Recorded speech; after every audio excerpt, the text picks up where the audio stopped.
Hi, welcome to Actual Spinster. My name is Anna Marie, and today I thought I would talk about the just released long list for the Republic of Consciousness Prize. Out of the sort of quite popular literary prizes that people often follow, I've kind of decided to divest from most of them, or I guess specifically in the UK, like the two big ones are the Women's Prize and the Booker and the Booker International, and I've decided to definitely not engage with the Booker anymore because of how they break the cultural boycott of Israel by often including, and they have been doing this for years, and I just sort of haven't really thought about it in depth enough until recently. But yeah, so they often, on their international shortlist, they often have included books by Israeli authors, and yeah, that goes against the idea of a cultural boycott. It goes against the idea of putting sanctions on Israel in order to pressure them into ending apartheid and ending the occupation, as a long-term goal, and especially now in terms of the 130th day of genocidal bombing of Gaza and heightened violence and terror in the West Bank. So I decided to tune that out, and that's not to say I'm not going to be reading translated fiction that is long listed or shortlisted for those prizes, but I won't be looking to the long list or shortlist or caring about what goes on there, or kind of giving space on my booktube channel to talk about the prize itself. So as I say all that, there is one prize that I think and I mean the Women's Prize has always been it's a bit ethically it's not great, and obviously a couple years ago there was some very bad stuff in terms of trans stuff, and although I love women's writing and women's fiction, so I kind of would love it to be a really radical and interesting prize, but it isn't really, so but anyway, the prize I'm going to talk about today is the Republic of Consciousness Prize, which I actually feel is the one prize that has much more kind of ethical stake in terms of the publishing industry, in terms of championing minoritized voices, in terms of just doing really good stuff.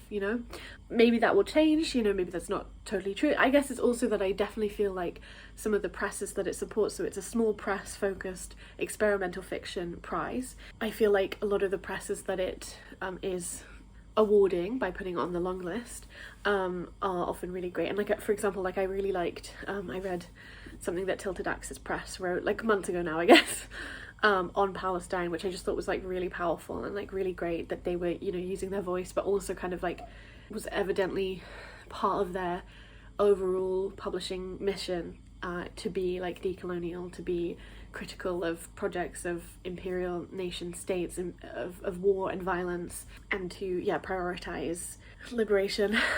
So that was a very long-winded intro, but anyway, okay, so now let's get back on track with the Republic of Consciousness Prize. And me, I guess I'll just talk a bit about it. So a couple years ago, I guess in maybe 2020, me and Amanda from Byborg or Butch Poetics or Cosmic Egg on TikTok, I think, we didn't read, I certainly didn't read the full long list, but I think maybe we tried to read most of the short list. Can't remember if Amanda did. And we made some videos kind of about our favourites and predicting what was going to win / what we hoped would win. And that year Lote won, and it was a really successful year for books that I liked, I think. So obviously there was Lote, which is one of my favourite books of all time, and also there was Unknown Language by Hugh Lemmy. I think that was longlisted and not shortlisted, and we did think it should have been shortlisted. And there was definitely some other stuff, and I really enjoyed doing that. I have felt a little bit in the previous years there haven't been as many books that have really stood out to me that I've wanted to definitely pick up on long lists, and I haven't actually read the one that won last year, and I'm not sure if I've read the one that won the year before either, but I can't remember. But I do love experimental fiction. Obviously the point or one of the things that happens with experimental fiction is that it doesn't work sometimes, and sometimes it works really well, and it depends on you and it depends on the book. So you'd have to take risks, and I like that. I think it's important to encourage people to do that. So it's totally fine for stuff to not work for me or whatever. But yeah, often, or a couple times, I feel either books on the long list or short list have been already on my TBR, or sometimes I will have read them. But only a few, definitely never loads of them, because they are just very far reaching, and they also do put short stories on the longlist and shortlist, but you know, and they also do translated fiction. So they tend to be, you know, putting together like quite a lot of different types of books, really, which is really interesting and cool. Although I will say that as I'm not a massive fan of short stories, I don't especially like that they're included, but you know, I think it's interesting nonetheless. So yeah, that's like sort of the background, I guess. I this year, in terms of the number that I had read, I haven't read a single one on the long list, and only one was on my TBR. And part of that I do think is because like I've been trying to step away from reading books published super recently, and obviously a prize normally is very recent, and that's okay. I mean, I think like I'm going to talk about if I might pick up some of these books. I don't know when I will. I might try to read them before the shortlist is announced, or I might not. I also tend to be interested in reading like women on the shortlist and not really like men on the shortlist, because I don't really like reading men anyway, so I don't really like it when book prizes try to make me read more men. I thought I would just kind of talk through the books that have been longlisted, and then kind of talk about whether or not I'm interested in them, and like maybe first impressions. But I would love to hear your thoughts as well. And I do think there's maybe a couple that I will like try to get to, but we'll see. They did announce the long list, but they didn't really talk that much about like what each book was about, so bear with me. Okay, so I think there are 10 books on the long list, and the first one is Out of Earth by Shayla Smarniotto, translated by Laura Garmison and Sophie Lewis. And this was translated, I think, from the Portuguese, and it's a Brazilian author in a Brazil set book. It looks like it's like a kind of family story about women and digging, I think I saw somebody say, and I think it was actually originally published like in the original language in 2015, and then this is the recent translation. The story follows 4 generations of female characters as they navigate the hardships of life in the parched landscape of the Brazilian Sertão. It looks quite interesting in terms of like ecofeminist stuff maybe, and just sort of like women. It also says formally reminiscent of Amy McBride's A Girl is a Half-Formed Thing, which is interesting because that was very disconcertingly written, shall I say. I haven't read all of that, I've only read a bit of it, but it was very like, well yeah, it is very modernist in how it just like writes sensation. It writes without kind of central focus or narrative oversight in a way. Where you can like really view what is going on. So yeah, that looks interesting. The next is Avenues by Train by Farai Mudzingwa, which I think is also a novel. I'll just read you the blurb. I'm sorry, I know it's kind of annoying, but when 7-year-old Jedza witnesses a tragic incident involving a train and the death of his close boyhood friend in his hometown Miners Drift, he is convinced that his life is haunted. Now in his mid-20s, Jedza is a down-and-out electrician, moving to Harare in the hopes that he will escape the darkness and superstitions of the small town. But living in the shadowy, restless atmosphere of the avenues, with its mysterious pools of water rising under mousas of trees, he is tormented by the disappearance of his sister and the early encounters with ancestral spirits. So I think the author is Zimbabwean, maybe? The next book is Of Cattle and Men by Anna Paula Maya, translated by Zoe Perry, which looks to be a thriller, so not something that we'd necessarily pick up, but it does have a great cover. So this is also set in Brazil, and I think the novel was originally published in 2013. It looks to be about somebody who works at a slaughterhouse. It's also pretty short. It says it's like only 99 pages, so I guess this is more of like a novella.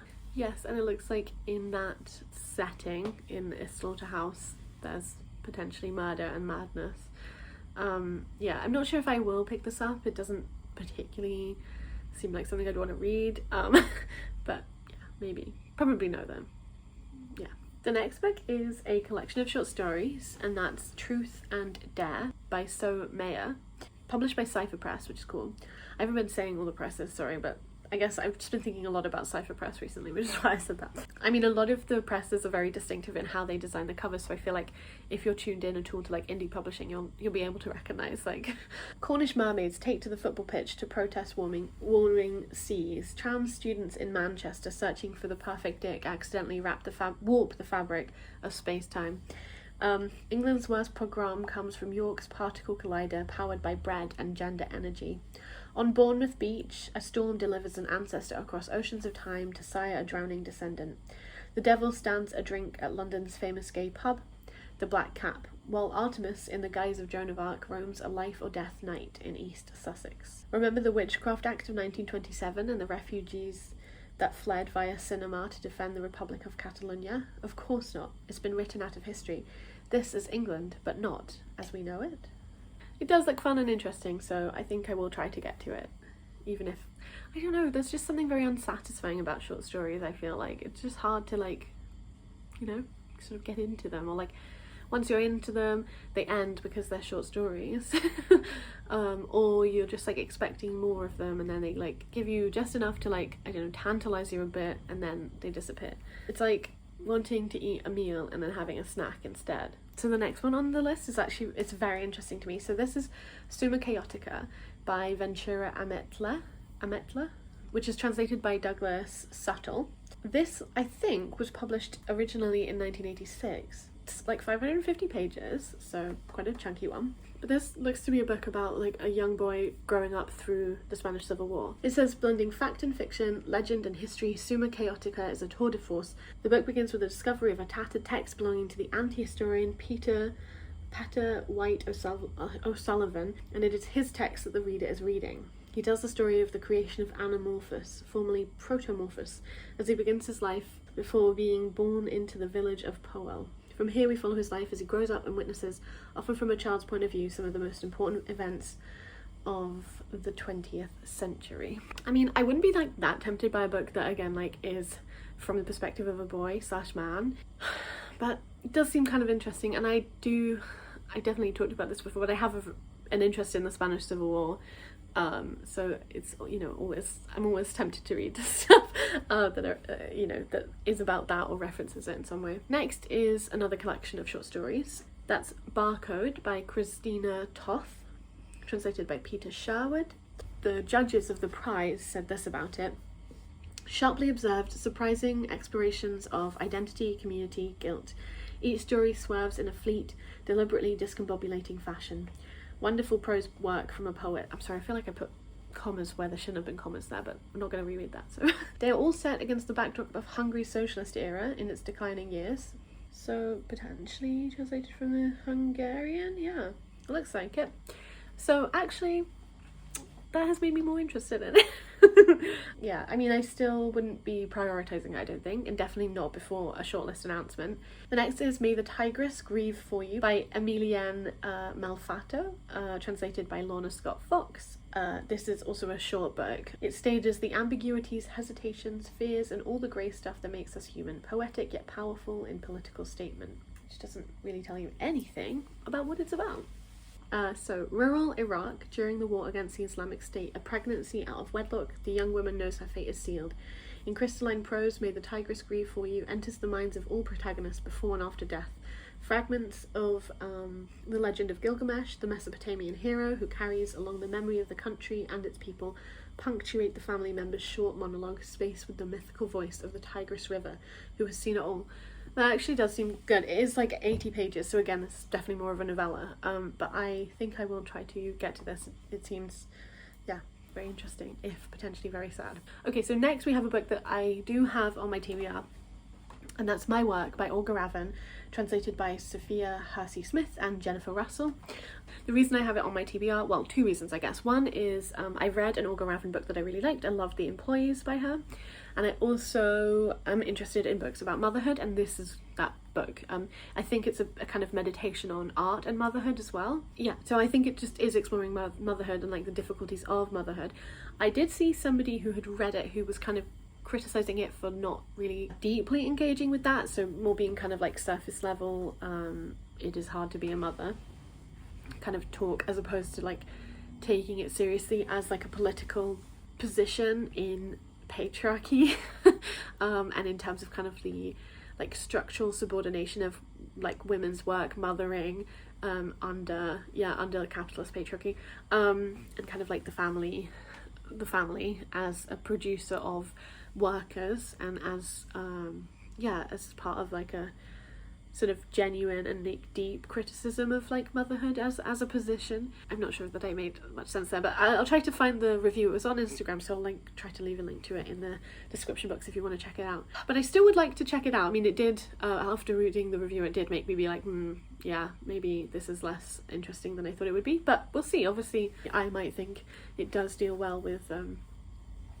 what it's talking about. So now we have another short story collection, and that's the Zikameron by Maxime Znak, translated by Jim and Ella Dingley.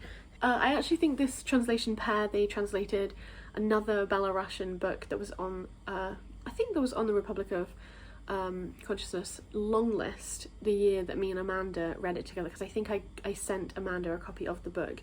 And yeah, I think they played around with Scots in their translation, which was interesting. I'm not sure that, I don't know if Amanda has read that one either. It was like Alan Dark's Children, something like that. But this is, like I said, another Belarusian focused book. It's by a lawyer, an imprisoned Belarusian lawyer. All the stories seem to be kind of surrounding this idea of imprisonment. Like the title itself is a reference to that, I think, because of the Russian word for like prisoner.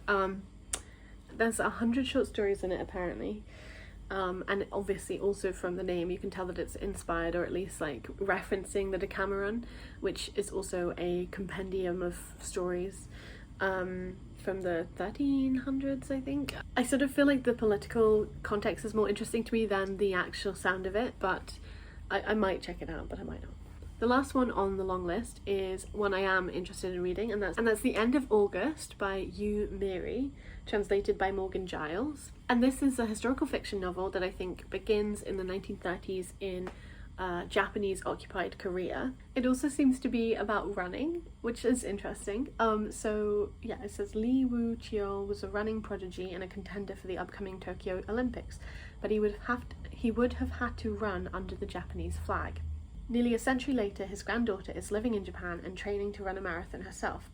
She summons Korean shamans to hold an intense, transcendent ritual to connect with Lee Woo-cheol. When his ghost appears alongside those of his brother Lee Woo-gun and their young neighbour, who was forced to become a comfort woman to Japanese soldiers stationed in China during World War II, she must uncover their stories to free their souls. I think the original was published in 2004, so that's cooler for my project. I get more of a point for that. But yeah, it just sounds really interesting. I mean, I'm not very interested in running at all, but I do just think like this seems like the kind of book that I'm interested in reading, definitely. It's also quite a long one, it's like 700 pages. And it also somewhat falls inside my kind of vague project to read more like Asian fiction in general. I definitely feel like I don't pick up very much like Asian literature, partially because a lot of this sort of like popular stuff that people talk about that is like, especially I think Japanese fiction, I tend to just not be interested in. But then instead of like specifically searching out other like Asian fiction voices that I am interested in reading, I just sort of like stop there. So yeah, that's what I'm trying to like not do. But obviously I'm sure this is, I'm not saying that this isn't like popular or like whatever, but I would like to read it. And obviously it's not Japanese, like I think the author is Korean, but I believe she writes in Japanese. So those are like all of the books on the long list. Yeah, it's very interesting, isn't it? I feel like you can kind of see some through lines, and you can also sort of see that it is quite just like diverse and wide, and they just are like interested in what is being published by small presses, I mean. There is definitely, I do feel like, obviously there are those two books that are like 550 and 720 pages, but generally it seems to me that they mostly include shorter books, which I guess makes sense in terms of like experimental fiction. It's obviously much easier to sustain experiment for shorter amounts of time. I think the ones that I'm gonna like really try to get to is The End of August, and also I think May the Tigress Grieve for You looks great. So those are the two ones that I would like to kind of just read. And then the other ones I'm obviously interested in are Summa Chaotica, obviously, Truth and Dare by Somaya, and maybe Out of the Earth by Shayla Smaniata. But yeah, very sort of interesting to look at that as well in terms of just like what is being translated and like the different languages and the different countries. So yeah, I hope that was interesting in some way. Definitely please let me know your thoughts about the long list, and also just about the Republic of Consciousness Prize in general, if you've been following it for multiple years or just one. And I will talk to you when I next talk to you. Bye.